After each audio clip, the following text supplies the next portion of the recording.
buenos días, dominicanos, dominicanas, ciudadanos, ciudadanas del mundo. Julio Martínez Pozo, los comentarios de los temas más importantes en el programa de mayor influencia de la radio y la televisión nacional.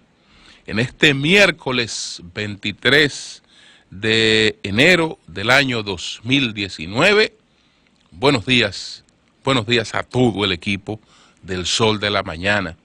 María Elena Núñez, Oli Matos, Anibel Carrosario, Eury Cabral, José La Luz, Melton Pineda, Don Amaury Saibar, nuestros colegas de 5 a 7 de la mañana. Buenos días, Humberto Paniagua, Andrés Martínez, Luis Ramírez, Daris Terrero, Joselito Félix. Buenos días en Santiago de los Caballeros, Ramón Paulino, así late la ciudad corazón. Manuel González Manegonte, nuestro catedrático del sector agropecuario. Buenos días a Rafael Díaz, nuestro cronista deportivo. Helen Gil, nuestra productora. Buenos días a Lea Jiménez, nuestra coordinadora. Buenos días a Yoba Bernal y a todo el equipo de Telefuturo Canal 23. Buenos días a todos y a todas. Bueno, señores, precisamente hoy es 23 de enero del año 2019. Hace hoy 61 años que terminó la dictadura de Marcos Pérez Jiménez en Venezuela y que Marcos Pérez Jiménez pues salió hacia la República Dominicana en el avión presidencial que se llamaba Vaca Sagrada. Sale el dictador un día como hoy. Venezuela hace 61 años terminó con la dictadura de Marcos Pérez Jiménez y entró en un proceso que ha sido el proceso más enriquecedor de la democracia latinoamericana, un proceso ejemplar, porque a partir de ahí, bajo el liderazgo de Rómulo Betancourt, pues Venezuela entró en una etapa democrática con mucha madurez. Y esa etapa democrática trató de no hacer énfasis en la persona y en el liderazgo de las personas, sino de poner por delante los objetivos del país. Y entonces Venezuela va a todo este proceso de transición democrática con el llamado pacto de puntos fijos. Y este pacto pues consistía en que no importaba quién estuviera en el poder, pues el país trabajaba sus prioridades, cada quien con sus matices, pero las prioridades no eran las del presidente de turno, las prioridades eran la del país. Y eso fue el pacto de punto fijo de Rómulo Betancourt, que tenía una serie de criterios que después variaron y han provocado todo este colapso que tienen a Venezuela hoy en una situación pues con similitudes a la que vivía hace 61 años. A muchas personas no le cuadra el término dictadura cuando se le aplica a lo que hay en Venezuela en estos momentos o al desastre nicaragüense. ¿Por qué no aceptan que se trata de una dictadura? Porque andan buscando en el siglo XXI una dictadura con los mismos matices del siglo XIX o de la primera mitad del siglo XX. Es decir, las cosas que caracterizaban a una dictadura pues en el siglo pasado o en el siglo XIX, desde luego que tienen que haber variado, aunque exista un elemento común. Un elemento común es el irrespeto a las libertades públicas. Es el irrespeto a la voluntad de la gente. Es la obstinación de mantenerse en el poder por encima de la voluntad de los pobladores o de los electores, aunque aparentemente ésta se haya expresado en las urnas. Es gobernar un país contra viento y marea, sin importarle para nada la suerte de los ciudadanos de ese país, que es lo que está ocurriendo hoy en Venezuela.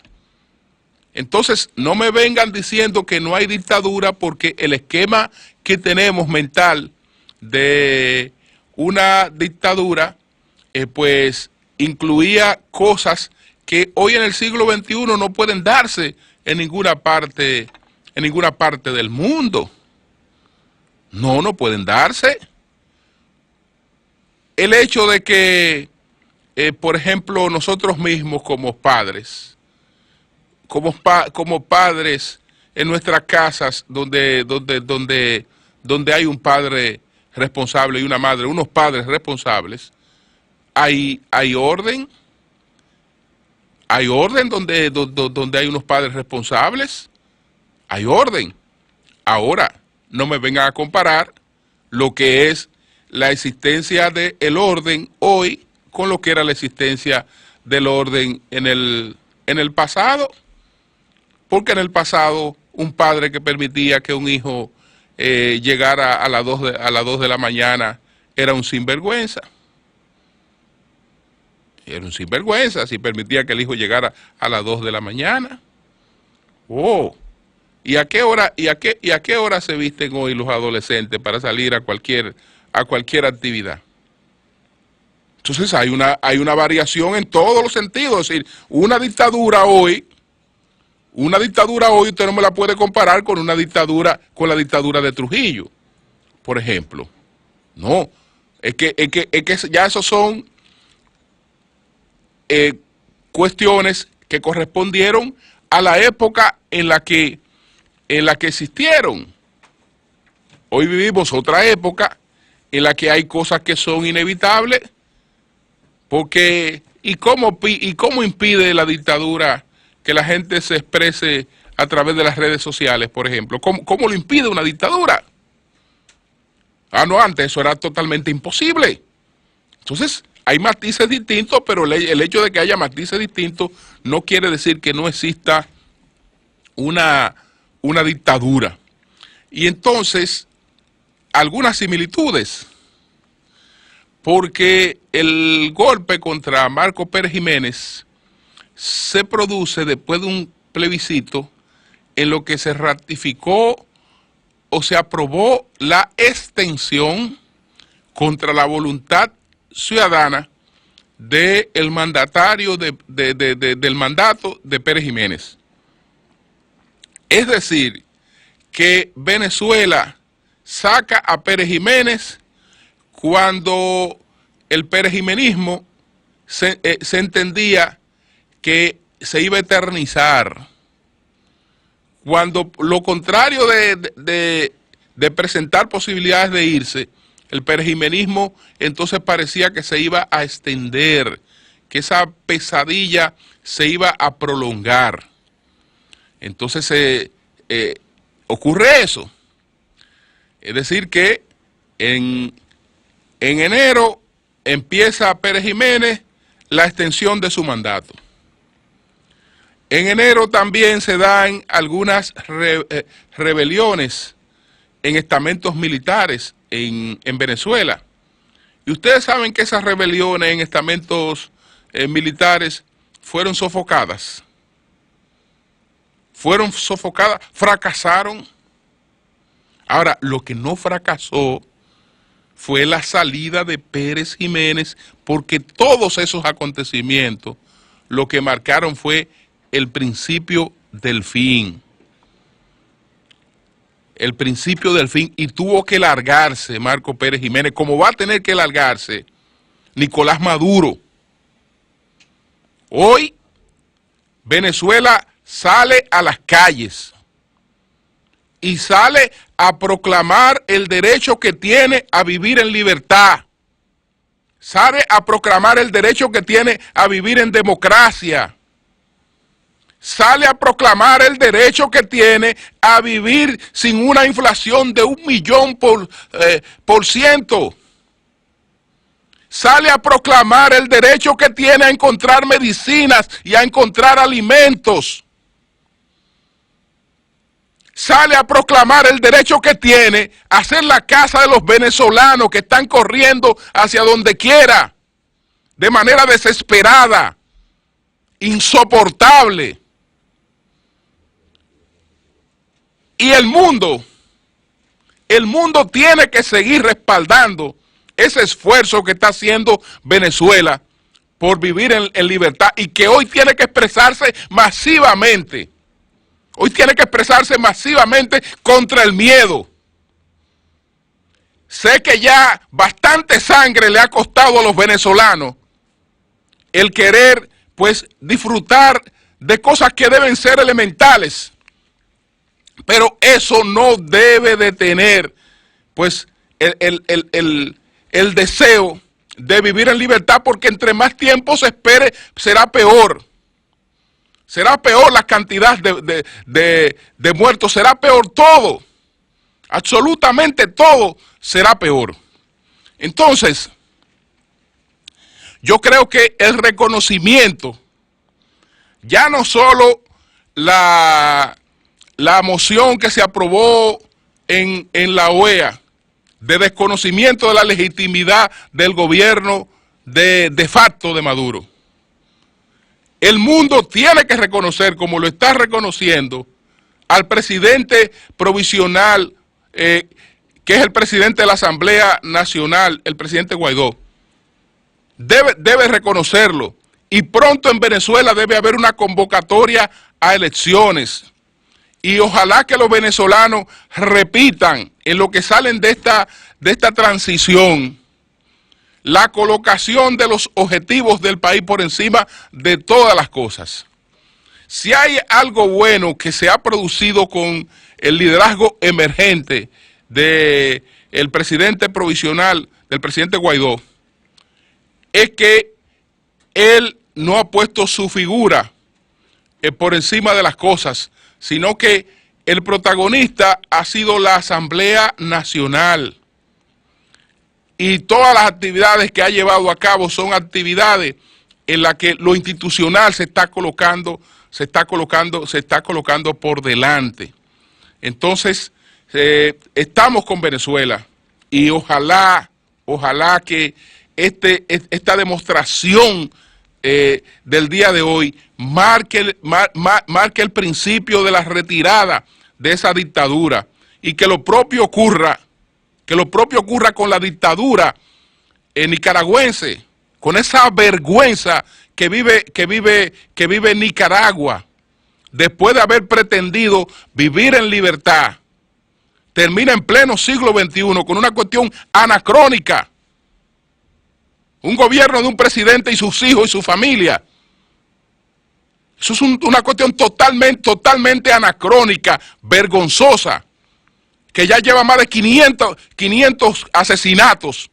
Entonces eso también tiene que acabar, porque no se hace una revolución para terminar de esa forma con la libertad, con la esperanza, con el progreso de un país. El sol de la mañana, el sol de la mañana. Bueno, hay otros acontecimientos internacionales que pasamos rápidamente porque hay temas nacionales que queremos abarcar. Pero, bueno, hay un conflicto entre Colombia y Cuba. Porque en Colombia, Colombia está reclamando a Cuba que la extradición de 10 líderes de el Ejército Nacional de Liberación, el ELN, que se encuentran en Cuba porque están allí para la negociación, donde estaba instalada la negociación de paz. Y están allí bajo un protocolo que se suscribió con Juan Manuel Santos. Entonces, es verdad que con lo que ocurrió en la Academia Policial en Venezuela, es verdad que con ese atentado reivindicado por el Ejército Nacional de Liberación, no hay pues espacio para seguir negociando con esa gente. Y desde el punto de vista del gobierno, es correcta la ruptura de esas negociaciones. Pero ¿qué resulta?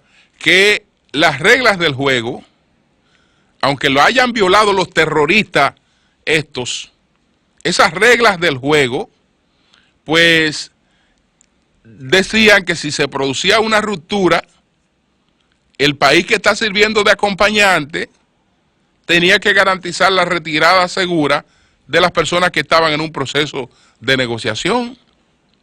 Entonces, es verdad que ahora Colombia declaró nulo el protocolo que se suscribió entre el gobierno de Colombia y el gobierno de Cuba. Bueno, pero ese protocolo ha sido declarado nulo con posterioridad. Esa gente estaba a los efectos del acuerdo que se suscribió para que estuvieran allí.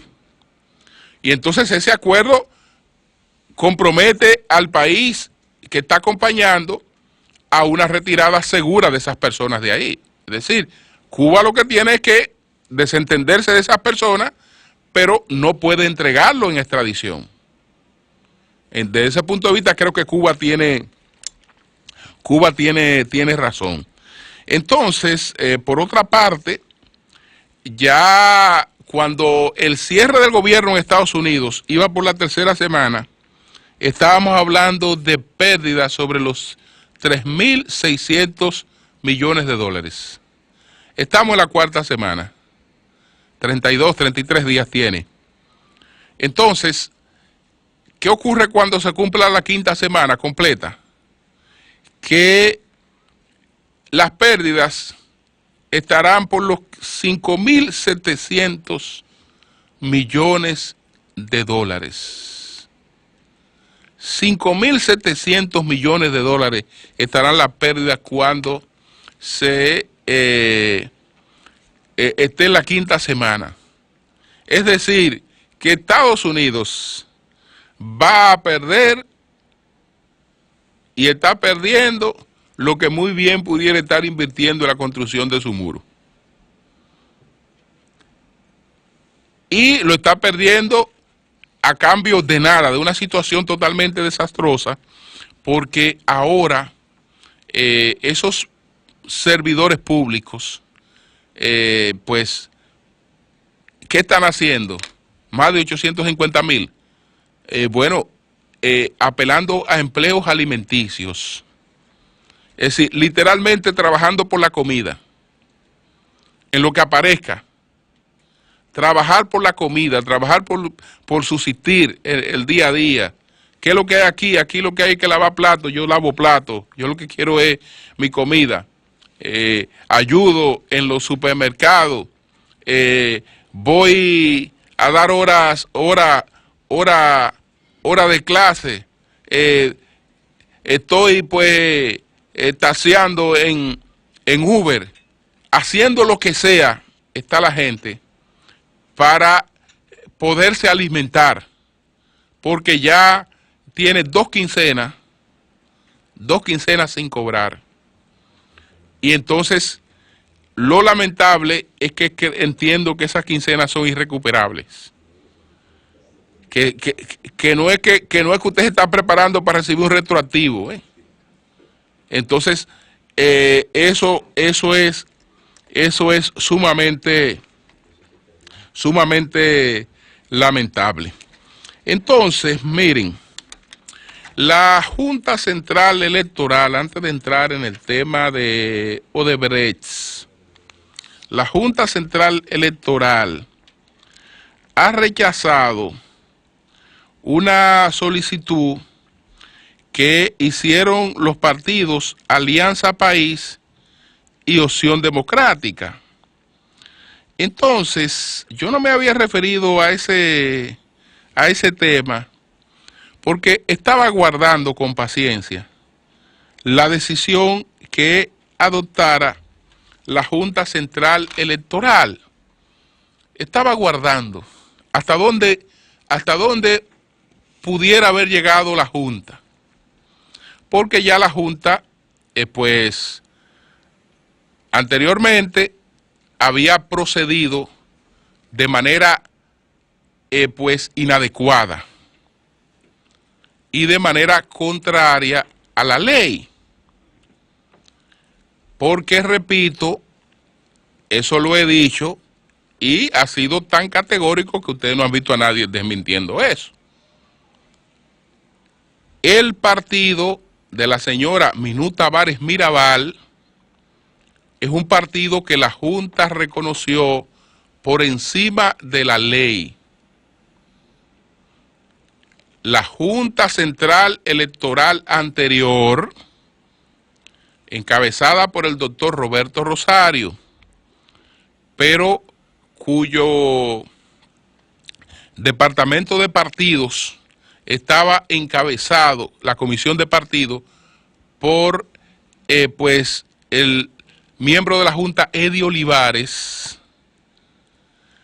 Cuando estudió el expediente del partido Opción Democrática, determinó que ese partido no reunía los requisitos para su reconocimiento. Ninguno de los requisitos reales para su reconocimiento los reunía. Y esa comisión recomendó no reconocerlo.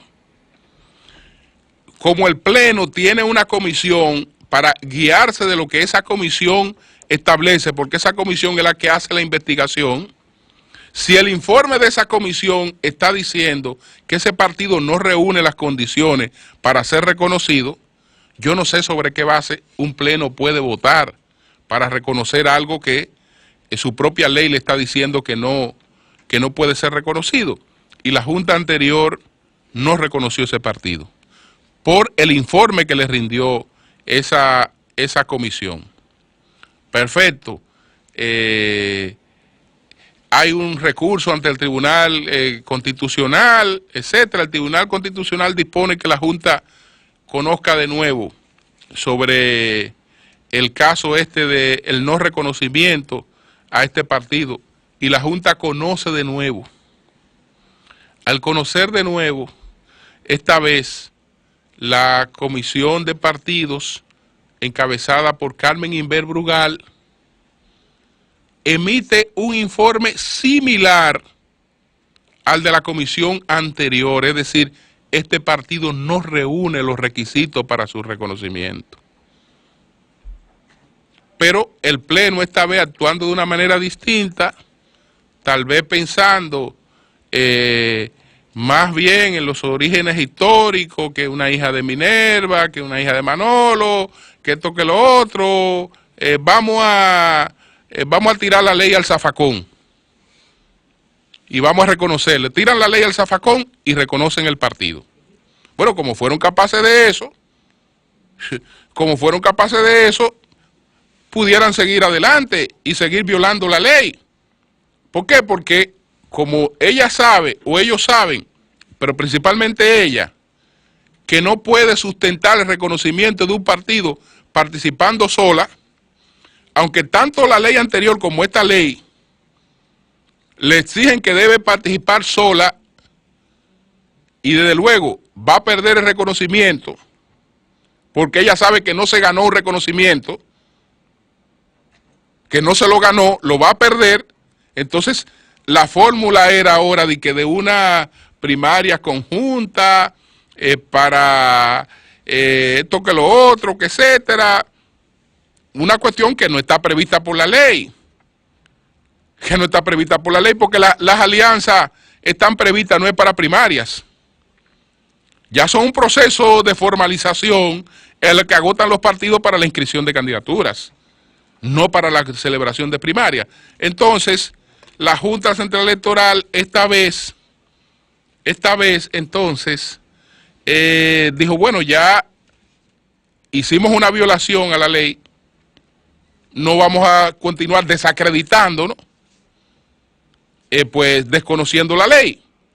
Y entonces en la resolución que han emitido ahora se han apegado a lo que plantea la ley, a lo que debieron hacer en el pasado. Ahora se han apegado a eso.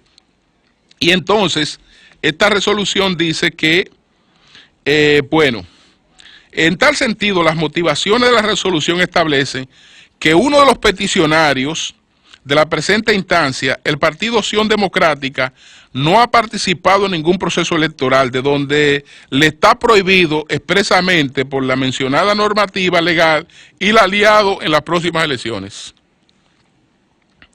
Entonces, el rechazo a la solicitud realizada por Acción Democrática y Alianza País se fundamenta igualmente en que las coaliciones definidas por la ley electoral, la número 275-97, no están concebidas para inscribir precandidatos a primaria, sino para la propuesta de candidatos comunes a las elecciones generales, y establece que la pretendida coalición debe ser rechazada, ya que la misma corresponde a una alegada modalidad de vinculación inexistente en la ley electoral vigente. Bueno, ¿pero qué? Eso era elemental. Esa gente que está ahí en el pleno, ellos no son legisladores. Ellos no se pueden inventar una cosa que la ley no le establezca. Es decir, ellos a la hora de examinar una solicitud, tienen que ver lo que establece la ley y actuar en función de lo que la ley establece. Eso fue lo que hicieron ahora. Yo no lo voy a felicitar por aplicar la ley. No lo voy a felicitar, no. Yo vuelvo y le critico por no haberlo hecho antes, por haber violado la ley cuando aprobaron un partido que no reunía los requisitos para ser reconocido. Ahora han respetado la ley. Para eso es que están ahí. Para respetar la ley a Mauri Jaibar. El sol de la mañana. El sol de la mañana. Bueno, hoy se inicia el juicio preliminar, o se reinicia el juicio preliminar del caso Odebrecht. Y pues a partir de ahora vamos a ver una serie de cosas. Yo insisto en que no sé cuál será el punto final de eso que está ahí, que se llama expediente, que está sustentado en base a unos testimonios o a unas revelaciones que pudieron haber servido como base para una investigación, pero que per se no pueden ser pruebas, no son pruebas per se.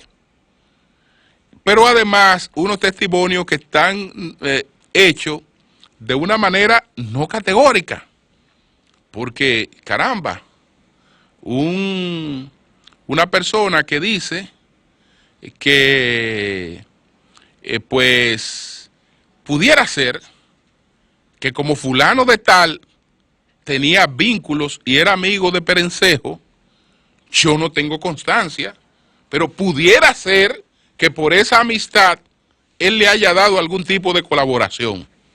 Ese es un testigo y esa es una prueba. Sí, pudiera ser, pero entonces, como eso pudiera ser, eso tiene que haber sido objeto de una investigación. Hoy, por ejemplo, está en el Diario Libre la publicación del Banco Oversea, del Oversea Bank de Antigua. Resulta que uno de los testigos dice que al ingeniero Víctor Díaz Rúa le hicieron un depósito en ese banco o le pagaron un dinero a través de ese banco. Caramba, lo más fácil de comprobar es un depósito a través de un banco. Porque si el depósito se hizo a través del banco, se hizo a través del banco y punto. Ah, perfecto, yo tengo este testigo aquí que dice eso. Vamos a investigar eso porque la prueba no puede ser lo que él dice. ¿Qué dijo ese señor? El señor de Hilberto Mascarenas Álvarez da Silva, él dijo que él era ese encargado de la División de Operaciones Estructuradas de Odebrecht, que afirmó que según la Procuraduría que Víctor Díaz Rúa recibió $4 millones en AOB. AOB es el Antigua Oversea Bank. Es decir, que ahí se le depositaron $4 millones a Víctor Díaz Rúa. Ay, caramba, pero eso es facilísimo de establecer y de darle seguimiento para convertir esa revelación en una prueba real. Ah, pero usted sabe que certifica hoy el Oversea que Víctor Díaz Rúa nunca ha tenido cuentas ahí. El exministro de Obras Públicas, Víctor Díaz Rúa, pues asegura tener elementos de prueba para demostrar que la acusación del Ministerio Público en el caso Odebrecht está llena de errores, imprecisiones, incoherencias, falsedades y sesgo. En el expediente reposa además una certificación de la antigua Oversea Banks en la que establece que no existe registro de relación comercial, cuenta a nombre de Díaz Rúa entre los años 2009 y 2016. Es decir, que cómo pudo haberse hecho un depósito en un banco a nombre de una persona que no tiene relación comercial con ese banco. Entonces, ¿qué cosa? Evidentemente que eso descalifica esa prueba. Totalmente. Ahora, ¿qué voy a decir? Mira, me equivoqué de banco. No fue ahí. Ah, pues dame la prueba del otro banco en que ya tú depositaste toda la prueba. La prueba que tú depositaste contra esa persona son las que están ahí. Esas son. Es decir, ya no son otras. Si tú cometiste cualquier tipo de omisión o de error ahí, ya esas son las pruebas. O no recordemos que el señor que se extraditó a Colombia esta semana, el señor que estaba aquí, Machete fue apresado en Colombia en el 2013. Lo único que se cometió es el error de que se le apresó sin una orden de captura. Hubo que ponerlo en libertad. Entonces, en este caso, tiene que la prueba corresponderse con lo que usted está planteando. Y fíjense que esta que es una de las pruebas más contundentes, fíjense por dónde anda eso. Hay un documento, por razones de tiempo no me voy a referir hoy a ese documento, pero lo recibí, lo leí con mucha atención en el día de ayer. Son más o menos las cosas que conozco, pero interesantísimo. La verdad es mi fortaleza.